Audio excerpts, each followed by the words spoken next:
अस्सलामुअलैकुम। इस दुआ के साथ कि आप सब बखैरियत हों। अल्लाह की ख़ास रहमतें, बरकतें और अनायतें आप सब पर मेहरबान हों। मेरी दिली दुआएं और नेक तमन्नाएं आप सब सुनने वालों के साथ हैं। ये स्क्रंचीज़ मैंने टीमू से मंगवाई हैं और ये मैं इसलिए दिखा रही हूँ कि ये बहुत ही अच्छी क्वालिटी की हैं और ये पूरे एक ही पैकेट है, यानी कि ग्रीन कलर का कॉम्बिनेशन है। और प्राइस इनकी जो है वो आई थिंक 1 पाउंड थी। तो ये सारी एक ही पैकेट में है। प्राइस बहुत अच्छी है और क्वालिटी तो मुझे बहुत ही अच्छी लगी। मुझे लग रहा था एमवीसी होंगी, लेकिन क्वालिटी जो है इसकी बहुत ही अच्छी है।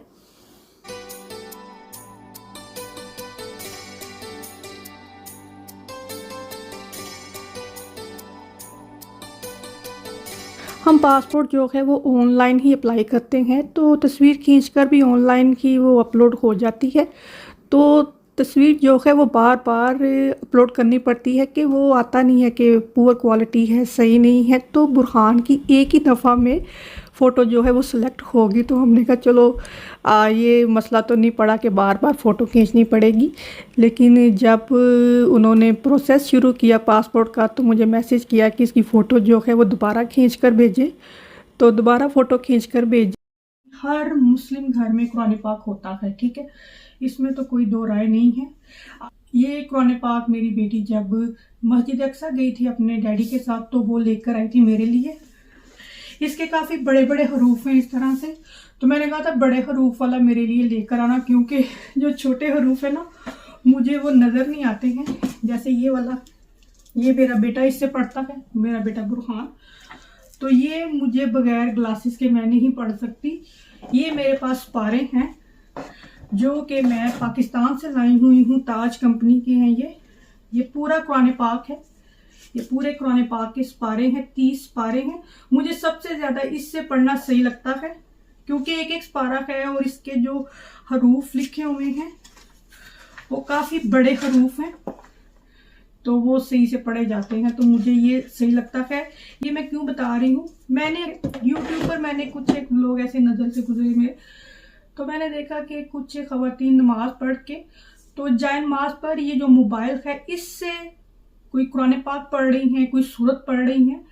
ये एक बहुत बड़ी सहूलत है मोबाइल आज के दौर में। लेकिन हमारे घरों में जब कुरान पाक हैं तो वो हमने अलमारियों में रखे हुए हैं, तो उन्हें कब खोलेंगे अगर हमने ये मोबाइल से ही और जाए नमाज पर बैठ के पढ़ना है। तो पढ़ भी सकते हैं आप उससे। कोशिश करें जब आप घर पर हैं, नमाज पढ़ रहे हैं, नमाज के बाद आपने कोई कुरान पाक पढ़ना है, कोई सूरत पढ़नी है, तो आप पारा खोलें, कुरान पाक है वो खोलें। सूरह यासीन हर घर में होती है, 5 सूरा भी तकरीबन हर घर में ही होती है। तो ये जो पारे हैं या कुरान पाक है या सूरत है जो घरों में हमारे रखी होती है, उनको खोलकर पढ़ना चाहिए, ना कि हम मोबाइल से पढ़ें।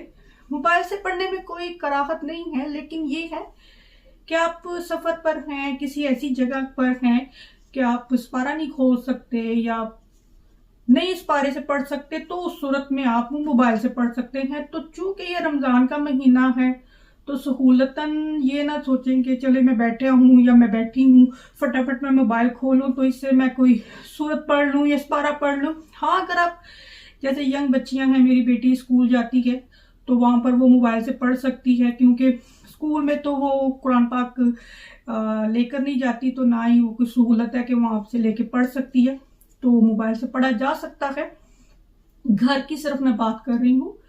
घर पर रहकर यही कोशिश करें कि जो आपके घरों में पारे हैं, कुरान पाक है या सूरतें हैं, सूरत यासीन होती है, जो भी सूरतें हैं, पढ़ना है कुरान पाक किसी भी तरह से पढ़ना है तो कुरान पाक की सूरत में पढ़े, मोबाइल का इस्तेमाल ना करें, क्योंकि इससे हमारे बच्चे भी सीखते हैं।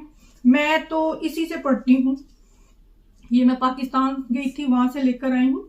तो ये छोटी सी बात थी जो काफी लंबी हो गई है, तो इसको जरूर अपनाइएगा, आपको भी सवाब होगा, मुझे भी होगा। रमजान के दूसरे रोजे की इफ्तारी की तैयारी शुरू कर दी गई है। दुआ जो है वो भी स्कूल से आई है। टाइम किचन में एक हेल्पर चाहिए था, जो दुआ मिल गई है। वैसे भी ये काफ़ी पुरजोश होती है, लेकिन अभी रोज़े के साथ तो ये कुछ ज़्यादा ही है।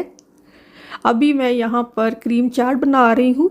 पहले मैंने वैसे चाट बनाई जो चटनी बनाते हैं वो डालकर, तो आज दुआने का क्रीम चाट बनाएंगे। दूध, डबल क्रीम और थोड़ा सा योगर्ट, थोड़ी सी चीनी मिक्स की है और क्रीमी जैसी कंसिस्टेंसी हो तो इसको कटे हुए मिक्स फ्रूट में डाल दें तो क्रीम चाट जो है, मिक्स फ्रूट क्रीम चाट जो है वो तैयार हो जाएगी। अच्छा, मौसम जो है वो सर्दी का ही कंसीडर होगा, कम से कम यहाँ ग्लासगो में तो सर्दी ही है। और कहते हैं ग्लासगो में 250 साल बाद इस तरह का मार्च का महीना आया है कि इस महीने में जो है इस तरह का वेदर है कि इतनी ठंड है। ग्लासगो या स्कॉटलैंड जो है वो नॉर्दर्न एरिया में है और नॉर्दर्न एरियाज जो होते हैं वो थोड़े ठंडे इलाके होते हैं।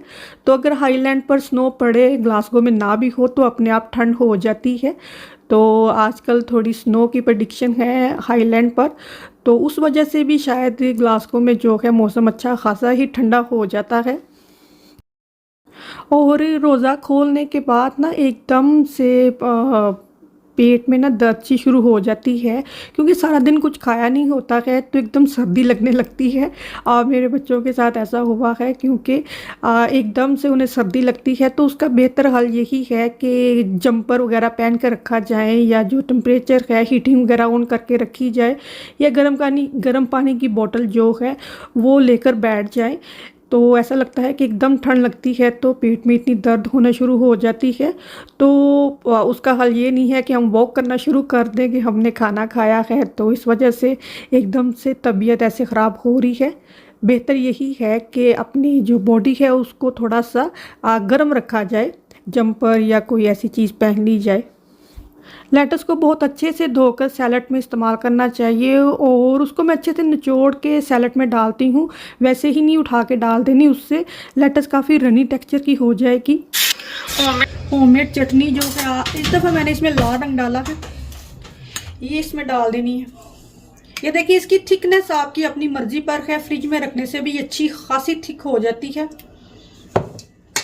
और मैं बहुत ज़्यादा गार्निश एकदम से नहीं करती हूँ, क्योंकि गार्निश जो है वो आप बाद में भी कर सकते हैं जिसने खाना। मिक्स बीन सैलड या जो जिस तरह ये चना चाट है, मिक्स बीन सैलड है, ये लाजमी आप रमज़ान के इफ्तारी में खाएं, क्योंकि इसमें फाइबर बहुत ज़्यादा है। ये चटनी अगर आपने अभी तक ट्राई नहीं की मेरे चैनल पर से तो बहुत ही ज़बरदस्त किस्म की चीज़ आपने मिस की हुई है। एक दफ़ा आप बना लें, बार बार आपके घर में ये चटनी बनेगी। और आपके घर से अगर किसी ने खा ली है तो उसने आपसे ना इसकी रेसिपी लाजमी पूछनी है। इस दफ़ा इसका कलर देखें ज़रा आप, और इसका कलर देखें आप। गुड थिंग अबाउट दिस कि आप इसके कलर को, टेस्ट को, इसके टेक्सचर को, इसकी कंसिस्टेंसी को कंट्रोल कर सकते हैं। ये देखिए कितनी थिक बनी हुई है। आपको थोड़ी रनी टेक्सचर की चाहिए तो आप इसमें पानी डालकर इसको पतला भी कर सकते हैं, तो हमें ये इसी टेक्सचर में चाहिए। कलर देखिए इस दफ़ा मैंने इसका कितना ज़बरदस्त रखा है। मैं ज़्यादातर इसमें डीप ऑरेंज कलर डालती हूँ, इस दफ़ा मैंने इसमें रेड कलर डाला है। देखें कि कितना जबरदस्त इसका कलर आया है जब इसकी चाट बनी है। ये चाट बाहर रखी है, इसकी साइडों पर अब तुमने लगाने हैं ये सही तरीके से। ये गार्निश मैंने इसकी कर दी है, अब तुमने इसकी साइडों पर तुम्हें ये लगाने पड़ेंगे, ठीक। अब आप फ्रूट चाट में डाल सकते हैं, एप्रीकोट की चटनी डाल सकते हैं, इसमें मर्जी है एप्रीकोट की चटनी डाल दें, लेकिन ये मुझे बहुत ज़्यादा स्वीट अच्छी नहीं लगती है। थोड़ा सा स्वीट जो टेक्सचर है इसका वो सही है, लेकिन एप्रीकोट की चटनी जो है वो टू स्वीट है। इसके लिए फ्रूट चाट बना रही थी तो ये भूल गई, तो ये देखें इसने क्रीम चाट के ऊपर ग्रेप्स जो हैं खुद ही अरेंज किए हैं। मैंने कहा इसको साइडों पर इस तरह अरेंज करना, तो ये देखें कितनी ज़बरदस्त इसने गार्निश कर दी है। रमज़ान की लाइटिंग की डेकोरेशन तो हमने कर ही दी और आधी लाइटें वैसी ही पड़ी रह गई, वो हमें पता ही नहीं चला। तो फिर हमने दोबारा से जो है लाइटिंग अरेंज की, और कैंडल्स में इतनी लेकर आई वो भी हमने ऑन नहीं की। तो दुआ ने याद कराया कि मामा कैंडल्स तो ऑन नहीं की, ये लाइटें यहाँ पड़ी हुई हैं। तो मैंने कहा ये भी हमारे काम है। तो अभी जो है सारी कैंडल्स ऑन की हैं और लाइट्स जो हैं वो सारी ऑन की हैं। इससे बड़ा ही एक अच्छा सा ना वो वाइब्स आती हैं।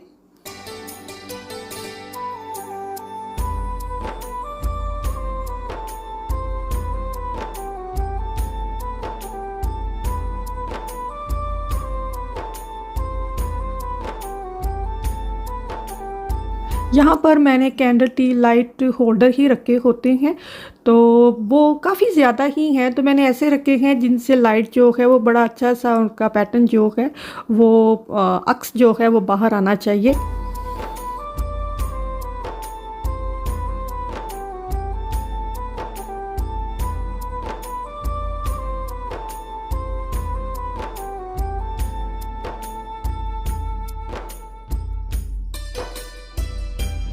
और इसमें हमने तस्वीरें रखी हुई हैं। देखिए ये तस्वीरें जो हम अलक्सा मस्जिद के पास जो बाज़ार हैं, जो गलियां हैं, वहाँ से लाए हुए हैं। ये तो हमने मंगवाई हुई है खुद ही, लेकिन ये तस्वीरें वहाँ से मंगवाई हुई हैं हमने। देखिए ये सारी तस्वीरें आता है। और ये मैं लाई थी, बर्मिंघम गए थे, वहाँ से लाए थे हम। फिश बरी हुई है, मैरिनेट किया था, आपको दिखाया था। ये देखें इसकी मैरिनेशन।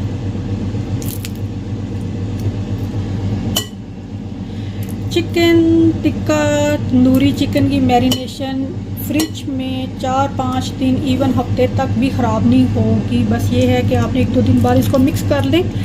और रूम जो टेम्परेचर है वो ज़ाहिर मैटर करेगा। यहाँ पर वेदर भी सही रहता है और लाइट भी नहीं बंद होती, तो यहाँ पर ख़राब होने का कोई चांस ही नहीं है। ईमान और फजर के स्कूल में 3:30 छुट्टी होती है, तो घर आते आते इन्हें जो है 4:30-5 बज ही जाते हैं, तो वो रोज़े को टाइम बहुत ही थोड़ा रह जाता है।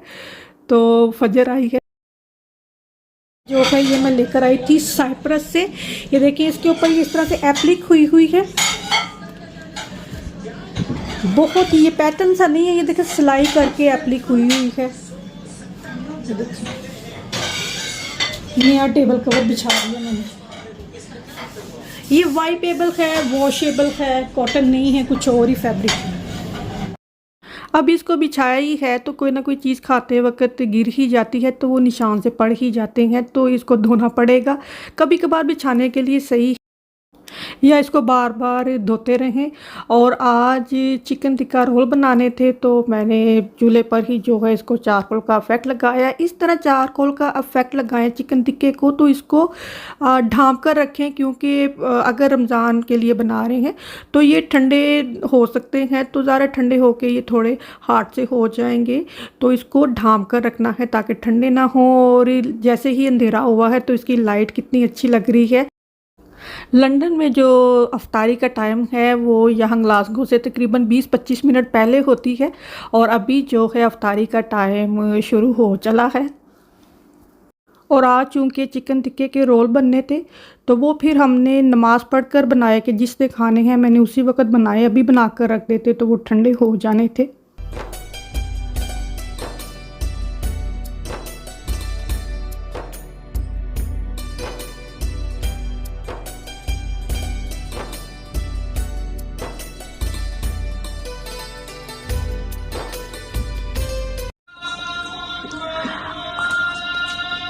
कहाँ है हैदर? वही मैंने आपसे खा दिया।